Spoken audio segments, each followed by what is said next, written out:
देखिए, इस क्वेश्चन में कह रहा है कि यहाँ पे 4 स्टेटमेंट्स लिखे हुए हैं। First statement, second, third and fourth.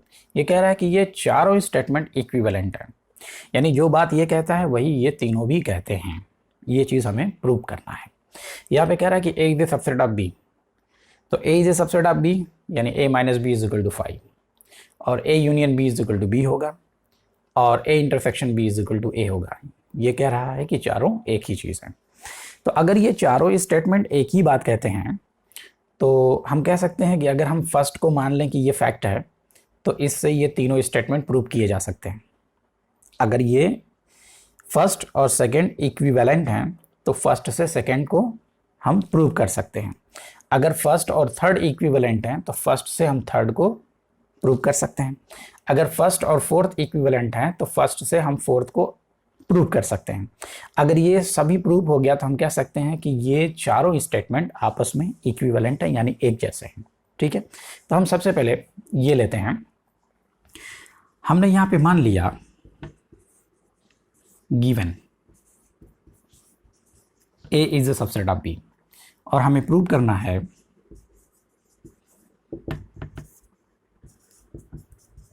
a minus B is equal to 5। ठीक है, तो हम यहां पे अब प्रूव करें। तो ये गिवन है, अगर ये दोनों इक्विवेलेंट हैं तो इससे ये चीज़ आ सकती है। तो हमने मान लिया कि ये है और हम प्रूव करेंगे कि ये होगा। तो अब सबसे पहले हमें प्रूव करना है कि a minus B is equal to 5।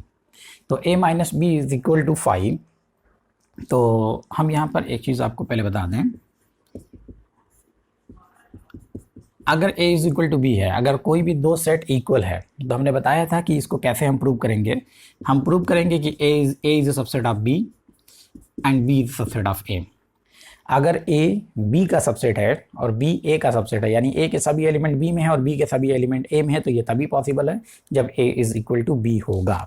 तो किसी भी सेट को अगर इक्वल प्रूव करना है तो a is a subset of b, यानी कि अगर a को b के इक्वल प्रूव करना है तो a को हम b का सबसेट प्रूव करेंगे और b को a का सबसेट प्रूव करेंगे। ठीक है, चलिए अब हम प्रूव करेंगे कि a minus B is the subset of 5 and 5 is the subset of a minus B. तो सबसे पहले हम ये लिखेंगे कि since 5 is the subset of a minus B always. ठीक है, यहां पे हमने प्रॉपर्टी यूज किया नल सेट की। नल सेट क्या होता है? किसी भी सेट का सबसेट होता है। कोई भी अगर सेट लिया जाए तो नल सेट उसका सबसेट होगा। तो उस प्रॉपर्टी को हमने यूज किया कि 5 is the subset of a minus B. a minus B कोई सेट है और 5 उसका सबसेट है। ठीक, इसको हमने कहा कि ये हमारा फर्स्ट स्टेटमेंट है। अब हमें प्रूव करना है कि a minus B is the subset of 5। तो किसी भी सेट को, अब जैसे एक चीज और आपको याद होगा, अगर हमने कहा कि if x belongs to a then x belongs to b, अगर कोई एलिमेंट a में है वही एलिमेंट b में है तो हम यहाँ कहते हैं कि a is the subset of b। ठीक है, ये सबसेट की डिफिनेशन है। अगर हमें प्रूव करना है कि a minus B is the subset of 5 तो हम यहाँ पर एक एलिमेंट लेंगे। इस तरीके से हम यहाँ पे मानेंगे कि let x belongs to a minus B. ठीक है, ये x a माइनस बी में है। अब हम प्रूव करेंगे कि ये x कहाँ पे होगा? 5 में होगा। ठीक, तो इट इज इम्प्लाइज दैट, अब यहाँ पे a माइनस बी की डिफिनेशन, x अगर बिलोंग करता है a माइनस बी में है तो हम लिखेंगे कि x belongs to a and x does not belongs to b। ठीक है, यानी x a में होगा और x b में नहीं होगा। ये डिफरेंस सेट की डिफिनेशन हमने यहाँ पे यूज़ किया। अब यहाँ से ये गिवन स्टेटमेंट यहाँ पे यूज़ करेंगे। अगर कोई भी एलिमेंट a में है तो वो एलिमेंट b में होगा। अगर x a में है तो हम कह सकते हैं कि x बिलोंग्स टू b और x does not belongs to b, ये अपनी जगह पे। अगर ये एलिमेंट a में है वही एलिमेंट b में होगा। तो यहाँ पे जो प्रॉपर्टी यूज़ हुई है वो, यानी जो गिवन स्टेटमेंट यूज़ हुआ है कि a is the subset of b, a अगर b का सबसेट है तो जो एलिमेंट a में है वही एलिमेंट यहाँ पे b में होगा। ओके, अब ये कह रहा है कि x b में है और x b में नहीं है। तो x b में है और x b में नहीं है तो यहाँ पे हम डिफरेंस सेट की प्रॉपर्टी यूज़ करेंगे। तो x बिलोंग्स टू हम लिख सकते हैं कि b माइनस बी। ठीक है। जब ए में है और बी में नहीं है तो इसका मतलब वो ए माइनस बी में है। तो यहाँ पे ये कह रहा है कि ये बी में है और बी में नहीं है, तो हम कहें कि ये बी माइनस बी में है। ठीक, तो एक्स बी माइनस बी में है तो एक्स बिलोंग्स टू क्या हो जाएगा, बी माइनस बी यानी कि 5। वैसे एक्स बिलोंग्स टू 5 तो इसका मतलब ये हुआ कि ए माइनस बी, लॉजिकली हम क्या ये कहेंगे कि A minus B is a subset of 5। जो एलिमेंट ए माइनस बी में है वही एलिमेंट 5 में है, तो हम कह सकते हैं कि A minus B is a subset of 5। ठीक है, वैसे 5 में कोई एलिमेंट होता नहीं है। ठीक है, तो अगर 5 में एलिमेंट नहीं है तो ए माइनस बी में भी एलिमेंट नहीं होगा। लेकिन हम लॉजिक से ये देख रहे हैं, जो सेट की प्रॉपर्टी है उससे हम देख रहे हैं कि अगर ए माइनस बी में कोई एलिमेंट है और वही एलिमेंट अगर 5 में है, हमने मान लिया, वैसे 5 में होता नहीं है लेकिन हमने मान लिया कि अगर 5 में कोई एलिमेंट है तो A minus B is a subset of क्या हो जाएगा, 5। ठीक है, वो सबसेट की प्रॉपर्टी से। तो अब यहाँ पे हमने कहा कि ये हमारा स्टेटमेंट 2 है। फर्स्ट ये कहता है कि 5 is the subset of A minus B, और यहाँ से ये कह रहा है कि A minus B is the subset of 5। तो from 1 and 2 a is the subset of b and b is the subset of a, then a is equal to b. तो 5 is the subset of a minus b and a minus b is the subset of 5, यानी a minus b is equal to 5. Therefore a minus b is equal to 5. ठीक है, तो आपको अच्छे से समझ में आया होगा कि a is the subset of b अगर है तो a minus b is equal to 5 होना चाहिए। तो अब ये दोनों स्टेटमेंट क्या हो गए, इक्विवेलेंट हो गए। ठीक, इसे हमने कहा फर्स्ट, इसको हमने फर्स्ट माना, यानी अब हमारा पहला प्रूफ है। अब हम सेकंड में क्या करेंगे कि इसे मानेंगे और इसे प्रूव करेंगे। हम मान लेंगे कि a is a subset of b है तो a union b is equal to b होना चाहिए। ठीक, तो आप इसे देखिए, मैं इसे मिटाता हूं, उसके बाद नेक्स्ट यहां पे मैं लिखूंगा, लिखने के बाद हम प्रूव करेंगे। चलिए अब हम आते हैं सेकंड। यहाँ पे हमने क्या माना है कि a is a subset of b और हमें प्रूव करना है कि a union b is equal to b। अब देखिए यहाँ पर मैंने एक नोट और लिखा। यहाँ पे हम देख रहे हैं कि ये जो a यूनियन b है, जब a यूनियन b बनता है तो उस a यूनियन b के अंदर a के सभी एलिमेंट होते हैं। तो हम कह सकते हैं कि a is a subset of a union b, क्योंकि a के सभी एलिमेंट a यूनियन b के अंदर हैं। उसी तरीके से b के सभी एलिमेंट a यूनियन b के अंदर हैं, तो हम कह सकते हैं कि b is a subset of a union b। ठीक है, ये ऑलवेज। अब ये प्रॉपर्टी है, प्रॉपर्टी ऑफ सेट्स में इसे हम प्रॉपर्टी यूज करेंगे। यहाँ पे हम कह सकते हैं, अब ये हमें प्रूव करना है, तो सबसे पहले हम कह सकते हैं कि b is a subset of a union b always. तो ये हमारा फर्स्ट है। हमें प्रूव क्या करना है, a union b is equal to b। तो हमें प्रूव करना होगा कि a union b is a subset of b and b is a subset of a union b। ठीक है, जब ये दोनों आपस में एक दूसरे के सबसेट हो जाएंगे तो ये अपने आप इक्वल हो जाएगा इस प्रॉपर्टी से। ये सबसेट की प्रॉपर्टी है। तो पहला हमने प्रूव कर दिया कि b is a subset of a union b। अब हमें प्रूव करना है कि a union b is a subset of b। तो हम ये कंसेप्ट यूज करेंगे, ये जो सबसेट का कंसेप्ट है। हमने कहा कि let x belongs to a union b।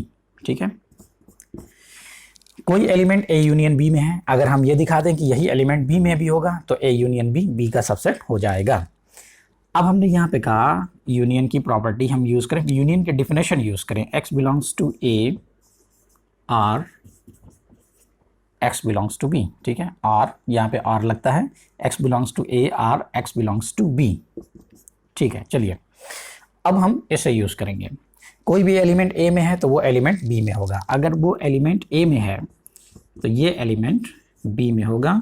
इसको जैसा लिखा था वैसा ही हमने रहने दिया। तो यहाँ पे जो चेंज हुआ वो किसकी वजह से हुआ, a is a subset of b। ठीक है, तो जो एलिमेंट a में है वही एलिमेंट यहाँ पे हम कह सकते हैं कि b में है। तो x बिलोंग्स टू b और x बिलोंग्स टू b। अब आगे हम क्या लिखेंगे, r लगा हुआ है, ये दो सेट है, तो हम कह सकते हैं कि x belongs to b union b। तो b यूनियन b, b आएगा, b को b के साथ मिलाएंगे तो हमें b मिलेगा। हम कह सकते हैं कि x बिलोंग्स टू b। अब यहाँ से हम देख रहे हैं कि जो एलिमेंट a यूनियन b में था वही एलिमेंट यहाँ पे b में हो गया। ठीक, तो अब आगे हम यहाँ पे इसे हम थोड़ा सा मिटा दें।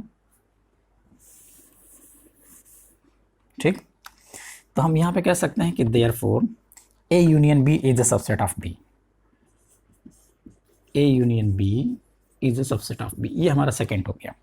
यहाँ पे हमने प्रूव किया था कि B is a subset of A union B, ये प्रॉपर्टी है। और यहाँ पे सबसेट की प्रॉपर्टी को यूज करके हमने कहा कि A union B is a subset of B. तो from 1 and 2 B is a subset of A union B and A union B is a subset of B. तो from 1 and 2 A union B is equal to B. तो ये हमारा ये prove हुआ। ये a minus B is equal to 5, A is a subset of B के equivalent है, first में हमने प्रूव किया।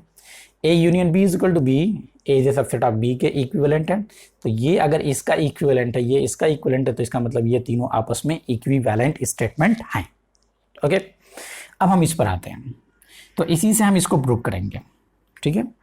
तो जब हम इसको प्रूव कर लेंगे तो हम कहेंगे कि अब ये चारों स्टेटमेंट आपस में इक्विवेलेंट हैं, यानी बराबर हैं। एक ही बात को सभी स्टेटमेंट रिप्रेजेंट करते हैं, ठीक। तो आपने ये देखा, इसको अच्छे तरीके से देखिए, ठीक। अब मैं इसको मिटाऊंगा और हम फोर्थ स्टेटमेंट यहां पे लिखेंगे। देखिए, अब हम प्रूव करने जा रहे हैं कि A is subset of B है, तो A intersection B is equal to A होना चाहिए, ठीक। यानी ये दोनों स्टेटमेंट इक्विवेलेंट स्टेटमेंट होंगे। अब यहाँ पे एक नोट मैंने और लिखा। यहाँ पे आप देख रहे हैं कि ये जो शेडेड रीजन है ये ए इंटरसेक्शन बी है। जब हम किसी दो सेट का इंटरसेक्शन लेते हैं तो ये इंटरसेक्शन ए के अंदर भी होता है और ये इंटरसेक्शन बी के अंदर भी होता है। तो हम कह सकते हैं कि A intersection B is a subset of A, ठीक। और हम ये भी कह सकते हैं कि A intersection B is a subset of B, ठीक है। ये इंटरसेक्शन ए के अंदर है तो ये इंटरसेक्शन ए का सबसेट होगा, और ये इंटरसेक्शन बी के अंदर भी है तो ये इंटरसेक्शन बी का भी सबसेट होगा, ठीक। तो अब हम यहाँ पे आगे इसे प्रूव करेंगे। तो हम ए इंटरसेक्शन बी को ए का सबसेट दिखाएंगे और ए को ए इंटरसेक्शन बी का सबसेट दिखाएंगे। तो हमने ये कहा कि since A intersection B is a subset of A always, ये हमारा फर्स्ट स्टेटमेंट हो गया। ओके, अब हमें दिखाना है कि A is a subset of A intersection B, ठीक है। तो हमने मान लिया let x belongs to A, it is implies that. फिर हमने लिखा कि x बिलोंग्स टू ए और हमने लिखा एंड। अगर a is a subset of b है तो जो एलिमेंट a में होगा वही एलिमेंट b में भी होगा। तो अगर x a में है तो हम कह सकते हैं कि x b में भी होगा। x is a member of a and आगे हम क्या लिखेंगे, x बिलोंग्स टू b। ये किस वजह से हुआ, ये हुआ है a is a subset of b की वजह से।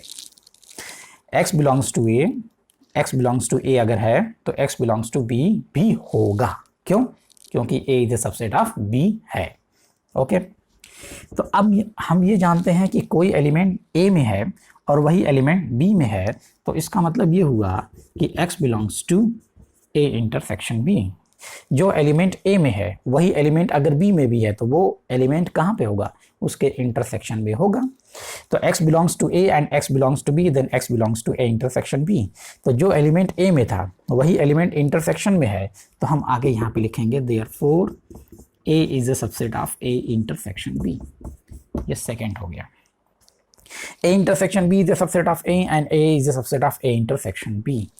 अब आगे हम यहाँ पे लिखेंगे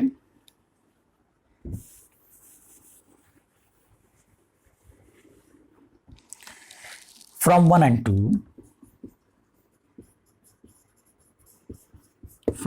2 a intersection b is equal to a। ठीक है, तो इस फर्स्ट स्टेटमेंट से हमने तीनों को प्रूव कर दिया कि तीनों स्टेटमेंट ट्रू हैं, ये होगा। तो हम आगे अब यहां से बोलेंगे कि from first, second and third. ठीक है, यहां पे ये जो था फर्स्ट, सेकेंड एंड थर्ड, ठीक। Statement first, second and third and fourth are equivalent. ठीक, तो हमने देखा किस तरीके से ये चारों स्टेटमेंट इक्विवेलेंट हैं, यानी एक के होने से बाकी चारों हो जाएंगे। ओके, तो आपको क्वेश्चन का आंसर, इसका सॉल्यूशन आपको समझ में आया होगा। ओके, चलिए बहुत अच्छी बात है। अब हम नेक्स्ट क्वेश्चन की तरफ चलेंगे और आप नेक्स्ट वीडियो पर आइए नेक्स्ट क्वेश्चन के लिए, इसे अच्छी से समझिएगा। अगर कोई प्रॉब्लम होगी तो आप मुझसे पूछ सकते हैं। ओके।